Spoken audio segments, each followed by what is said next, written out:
milestones in his career, and here's the stat. Wow. He has 4,000 points, 600 blocks. Ridiculous. He is the 5th player ever to do so in his first 3 seasons. The others are Shaq, Alonzo Mourning, David Robinson, and Hakeem Olajuwon. All this has led our big fella, Kendrick Perkins, to arrive at the following conclusion. Perk tweeted, "I'm going to have to die on this hill alone. I got the Spurs winning the championship this year. Don't at me and carry the hell on." So Perk is on that side. Here's Reggie Miller on with our friend Dan Patrick. He doesn't see it the same way. I love everything about Victor Wembanyama. He's reinvented how we approach the game, the All-Star game, and he made those guys play hard. He should get a nod for that as well. But I also want to say this too. We've got to see them in the playoffs. I mean, you got to win a playoff series. What do we think of that? The fact that they are so untested. Because everybody had to. Because everybody had to. Shaquille O'Neal came into the league a dominant physical force that was going to change the game, got swept by Reggie Miller's Pacers in the first round. Go home. Every player seems to have had to go through it. Michael Jordan against the Celtics, right? Like his first experience was also go home in the first round. So history tells us that. But we've never had a player like this in history. That's what makes it so exciting. His impact on both ends of the floor and what he can do in a playoff series, the matchup nightmare he could be for whoever they see early on.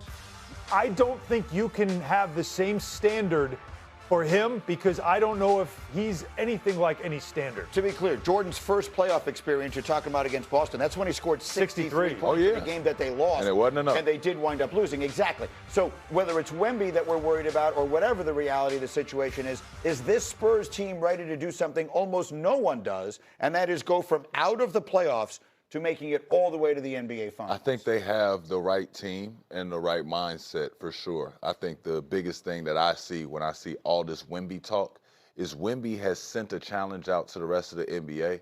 Love it. But there's nobody willing to bat him down and tell him, hey, you need to win a playoff series before you come talking any of that. So who's it going to be? Because who is it? Because I would love to know. Which one of y'all is it going to be? Right? Who going to say it? Who going to do it? Somebody needs to address this man because he addressing y'all. He is addressing y'all one by one. Somebody address him. He's calling people out, right? Yeah. Wembanyama, in his 3rd year in the league, French player, is basically sitting there saying, I'm ready to go. Who's ready to take And me I down? want to hear, where's the Larry Bird that's going to come out here and say, I'm about to shoot this jumper right here in your face and it ain't nothing you going to do about it. You ain't won nothing. You ain't going to win nothing because I got to win this year. Well, who it going to be? Somebody better It's got to say be it. the Thunder, who, by the way, have not had an easy time against his Spurs. And that wouldn't be to the conference finals. Sign me up for that, please. That's my point. Who else He's is got it going to to be? win 2 Denver? series to get to the Thunder. Well, that's the question. Who's it going to be? Is it going to be Jokic? Minnesota, Denver. Jokic looks across and says, okay, it's his playoff time, son. This is a little different And now. he threw a shot at you, yo. He threw a shot at you, yo. Right? He Like said that. something about that defense that you're not playing. That's what he So said. it's got to be somebody that sees him along the way. But if he gets to the conference finals,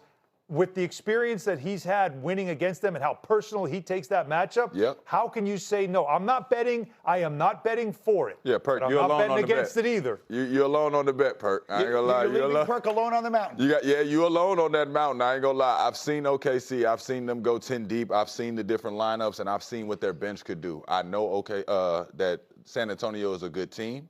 But I can't call them great until they start sending people home. Now, if Victor go out there, hitting the drum and pointing his finger and sending people home, okay, cool. But it's right now, I know that OKC knows how to do it, and they still got the guy with the six braids or 8 braids, whatever he chooses to do that day. Yeah. SGA is available to play. He's ready to go. All right, we'll start finding out in a couple of weeks. By the way, here are we are back on Get Up, and our next feature is called Big Number, Big Question. Let's start with the number. The Thunder and Celtics will play tonight.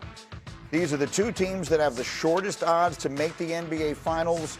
According to DraftKings, OKC odds-on favorite, Celtics right behind them, followed by the Cavs, the Spurs, and the Knicks. So, this is my first question. If I were to tell you right now that one of those 2 teams, the 2 teams that play tonight, Thunder, Celtics, one but not both, are going to wind up in the NBA Finals, which is it? Oklahoma City. It's the easiest answer. They are the best team in the league. They're the defending champs. They just got healthier. Jay Will is back. this team is now ready to make another run. Yeah. San Antonio has had their number, and we're going to get to Wemby in a minute in this feature. But San Antonio has had their number. I think there's a perception that it is a tougher path for OKC in the West than it would be for the Celtics in the East. But, Sean, as you look at the Knicks, you look at the Pistons, you look at the Cavs, what do you think of that top of the East? The top of the East, it depends on Cade Cunningham's return, seeing Detroit. I would, as a Knicks guy, I would love for somebody, if they're going to be the problem, somebody please handle Detroit for us. Okay. You know what I mean? Because if that happens, I love the Knicks' chances. So what you're saying is the matchups for the Knicks against Detroit, It styles means a make lot fights. in the East. It means a lot in the East. Tell me why. Certain people can't match up with certain teams. Certain people have the antidote to it. I think that Detroit lines up really well if they come out of the East, if they line up with the Knicks. You know what I'm saying? How about Knicks Celtics? Because the Celtics are the favorites there. With Tatum coming back and getting his legs under it, you told me he'll get better. I really do like Boston, but if the Knicks are clicking on all cylinders, I think they can deal with Boston. That's another second-round matchup. I gotta ask you though, as a player. Yeah. You want to duck teams?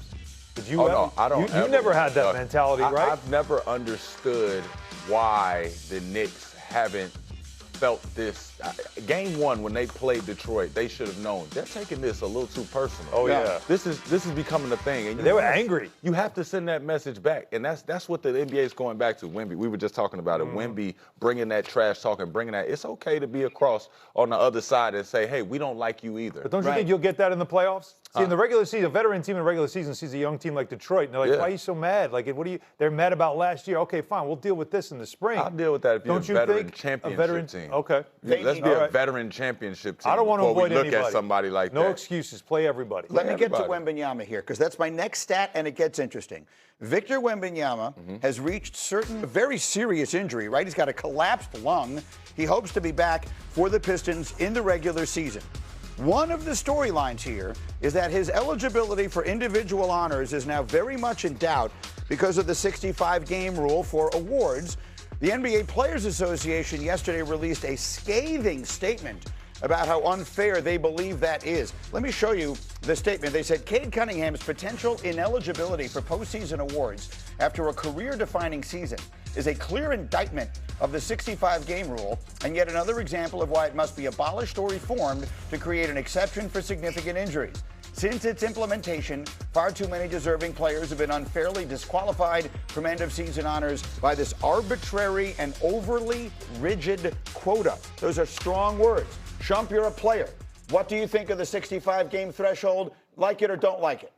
I'm one of those guys that if I feel like part of the ability is availability, then you can't take it away because... Can't take away what? They can't take away the rule, the 65-game threshold? Yeah, it's one of those things that we know about prior to the season. It's unfortunate. I know that, but there's a lot of different guys that are going to get bounced out of this because of that rule. And if it's a rule, we have to stand on something. Otherwise, every year we just going to start changing stuff. Like, do we like it? Do we not like it? How can we bend the rule? I just want them to stand with something. So you're in favor of the rule as it stands? Because people, again, they're saying Cade Cunningham got a collapsed lung. He was right up there in the MVP award. One of the problems here is, forgetting MVP for a minute, he's had a first-team All-NBA season for sure. There are financial ramifications to that stuff. I'm not going to bore everybody with the details. But that's a big part of the story. Supermax and all that kind of stuff. Yes. How much money players can ultimately make depend on that stuff. Without doubt. And because he gets a collapsed lung because he got kicked in the side late in the season,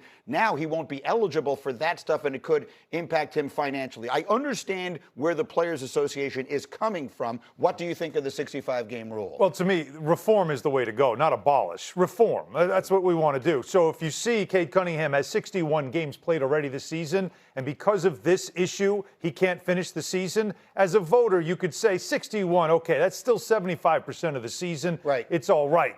But we don't want to take it away completely and leave it wide open because, I mean, just think about it. Since 2000, all of the MVPs that played in a full 82-game season played 70 or more games. Exactly. That is a standard. That's not something new that they created. This is what the league's been about forever and ever. The only time an MVP played less than 70 games is Bill Walton, who played 58. And that's a year where you said Bill Walton was the best player in the league. He just had a terrible injury. Yeah, but everybody acknowledged how great he was. And I think you can have that. It's okay. These are voters. Let the voter decide. Is for Cade Cunningham to be an All-NBA, he belongs on it. He's 4 games short. We're not talking about 10 games short. Right. But you can't completely take away the standard. But if the rule is the rule, then you're saying change it to 60. I mean, if it's 65, there's either a rule or there isn't. But there should be at least some type of nuance to it, right? There should be something with a voter that can say, this case, we can make an exception. Yeah, but you could make a case about a lot of different stuff. The reason I say leave it as a rule, when you implement a rule, leave it as a rule. Because if you leave a little bit of room for error, like I want you to think about this. The little rule that they have for the swipe through to shoot a shot. Right. Once they came out with the rules, Chris Paul is one of those guys that studies the rules. Kevin Durant is one of those guys that studies the rules. If you give a player a chance to manipulate it, bend it, make it work for them a little bit, they're going to make it work. Yeah, but we know this is about money. Oh, we know this is strictly about supermaxes, bonuses, all the things that come with these awards that some players. We can't act like the majority of the players. Top 10 scorers in the league right now, 7 of them have already played enough games. 70. You've got to understand, this is a small amount of people we're fighting for right now. I agree. The 65-game rule, the reason I'm in favor of it is because it is in place to try and prevent resting and load management and all that kind of stuff. It was not intended to penalize a guy who got a collapsed lung late in the season in which he has